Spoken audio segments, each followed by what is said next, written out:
السلام علیکم دوستو، میں ہوں شارف خان۔ آج جو بھائی ہمارے ساتھ موجود ہیں وہ پہلے غیر مسلم تھے، الحمدللہ کلمہ پڑھ کر ہم مسلمان ہو چکے ہیں۔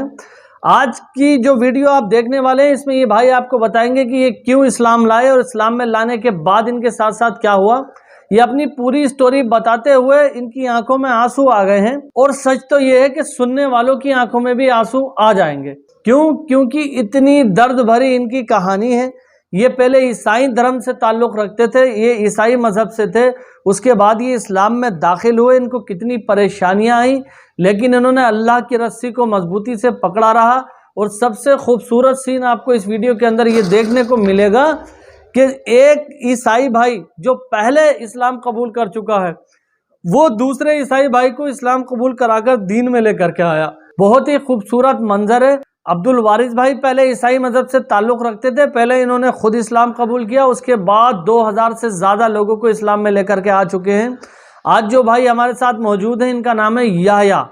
تو یحییٰ بھائی کی سٹوری آپ سننا، بہت ہی زیادہ زبردست سٹوری۔ ان کی آنکھ سے آنسو گر رہے ہیں جب یہ ان پریشانیوں کے بارے میں سوچتے ہیں کہ اللہ نے جب انہیں اسلام کی دولت سے نوازا تھا تو ان کے پیر کی جوتیاں تک ٹوٹ گئی تھی، رشتہ داروں نے، بھائیوں نے، سب نے ان سے ناطا توڑ لیا تھا، اور کس طرح سے یہ صرف اللہ کی طرف نظر اٹھا کر کہتے تھے یا اللہ تو مدد کرنے والا ہے۔ بہت ہی ایموشنل سٹوری ہے۔ چلیے شروع کرتے ہیں ویڈیو، بھائی سے جاننے کی کوشش کرتے ہیں، یہ آپ کو اپنے منہ سے بتائیں گے زندگی کی پوری کہانی۔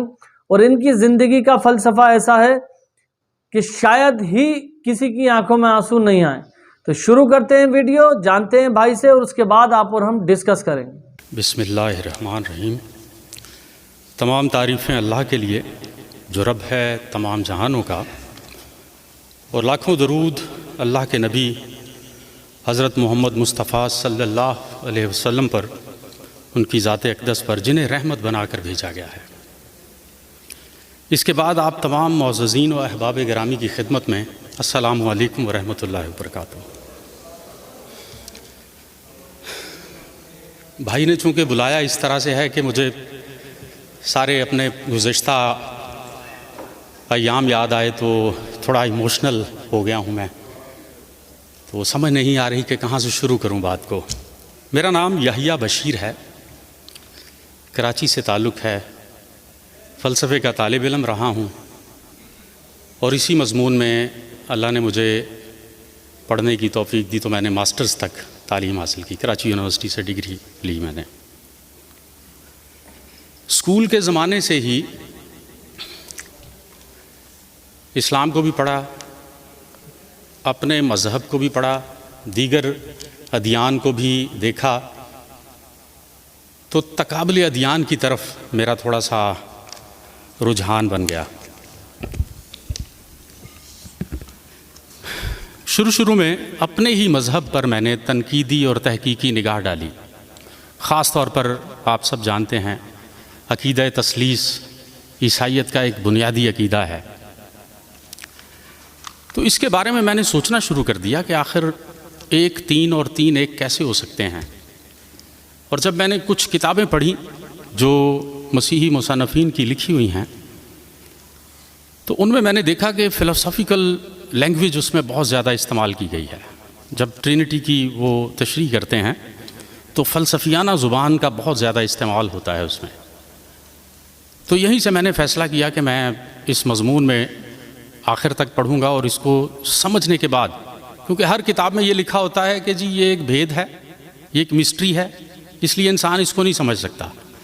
میں سوچتا تھا کہ بھائی اگر کوئی اس شخص اس کو سمجھ ہی نہیں سکتا تو آپ نے سینکڑوں صفحات کیوں کالے کر دیے، اس کتاب کو کیوں لکھا، اس کتاب کو کیوں پرنٹ کیا، لوگوں کو بے وقوف کیوں بنایا، ان پر ایکسٹرا کتابوں کا بوجھ کیوں ڈالا۔ تو اس طرح اللہ نے مجھے جو توفیق دی، میں نے منطق، فلسفہ، ساری چیزیں میں نے پڑھ لی۔ آخر کار پتہ چلا کہ یہ عقیدہ عقل اور وحی کے مطابق بالکل بھی نہیں ہے۔ اس طرح میں نے جو توحید کی سچی تعلیم ہے اس کی تلاش میں نے شروع کر دی۔ رفتہ رفتہ اسلام کے تصور توحید تک میں پہنچ گیا، اور میں نے یہ محسوس کیا کہ تمام ادیان و مذاہب سے اعلیٰ و عرفہ تصور تو اسلام میں پایا جاتا ہے، اللہ کی توحید کا، تو میں نے نظریاتی طور پر اسے قبول کر لیا۔ ابھی اعلان نہیں میں نے کیا تھا، لیکن اپنی پریچنگ میں اسی کو پیش کر رہا تھا۔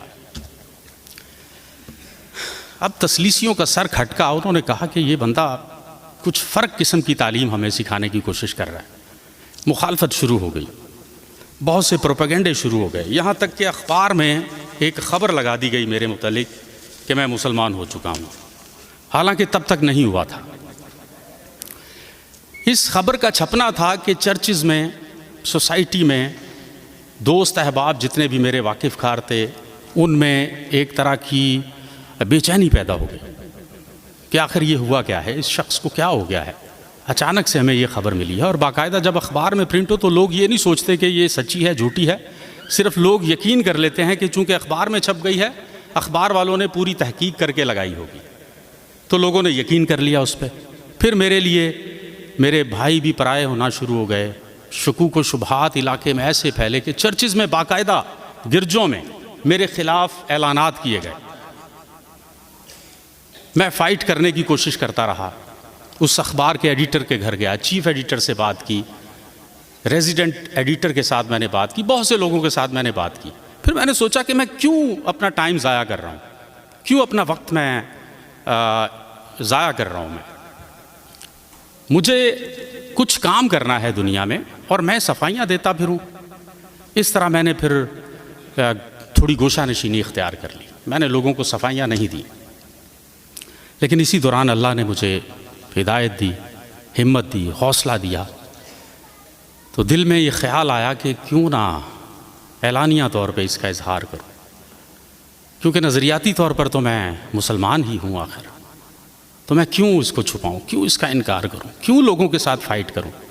اس لیے میں نے اپنے آپ کو سرنڈر کر دیا۔ میں نے کہا اللہ اگر تو نے یہ حکمت اور فہم مجھے بخشا ہے تو میں اس کو قبول کرتا ہوں اور اپنے آپ کو پیش کرتا ہوں۔ 2015 میں میں نے ایک جامعہ میں جا کر، مفتی صاحب وہاں بیٹھتے ہیں، تو میں نے ان سے عرض کی، میں نے کہا مجھے کلمہ پڑھائیں۔ تو اس طریقے سے اللہ نے مجھے ہدایت دی، جسے میں نے اپنی زندگی میں قبول کیا۔ میرے مصائب کی رداد تو بہت طویل ہے، بہت کچھ ہے، لیکن وقت بہت کم ہے، بتا نہیں سکوں گا۔ کسی دوست نے مجھے یہاں کا بتایا، عبدالوارث بھائی کا، حقوق الناس ویلفیئر فاؤنڈیشن کا، تو اس طرح میں یہاں پہنچا۔ جب میں ان کے پاس پہنچا تھا تو میرے پاس کچھ بھی نہیں تھا، صرف ایک سوٹ تھا جو میرے تن کے اوپر تھا، اور میرے شوز اتنے خراب ہو چکے تھے کہ میں آپ کو بتا نہیں سکتا۔ وارث بھائی نے مجھے دیکھتے ہی سینے سے لگا لیا، انہوں نے کہا کہ آپ ہمارے بھائی ہیں، ہمارا کلمے کا رشتہ ہے۔ تو میں ان کی محبت کا کبھی بھی احسان نہیں چکا سکوں گا۔ اللہ تعالیٰ ان کو جزائے خیر دے۔ تو دیکھا دوستو، ان کی بات سن کر آپ کو کیا سیکھنے کو ملا؟ بھائی نے جو کچھ بھی اپنی زندگی کے ایکسپیرینس کے بارے میں بتایا، اپنی کمنٹ میں ضرور بتائیں کہ ان سے کچھ سیکھنے کو ملا۔ کیا واقعی اللہ جب کسی کو ایمان کی، اسلام کی دولت سے نوازتا ہے تو اس کے اسباب اس طرح کے بنا دیتا ہے؟ عبدالوارث بھائی جو فاؤنڈیشن چلاتے ہیں، حالانکہ یہ پاکستان کے لوگ ہیں، پاکستانی یہ ویڈیو ہیں، ہمارے کلمے کے بھائی ہیں، اور اچھا کام دنیا میں کہیں پر بھی ہو، پاکستان میں ہو یا یورپ میں ہو یا امریکہ میں ہو، کہیں بھی اچھا کام ہمیشہ اچھا ہی ہوتا ہے۔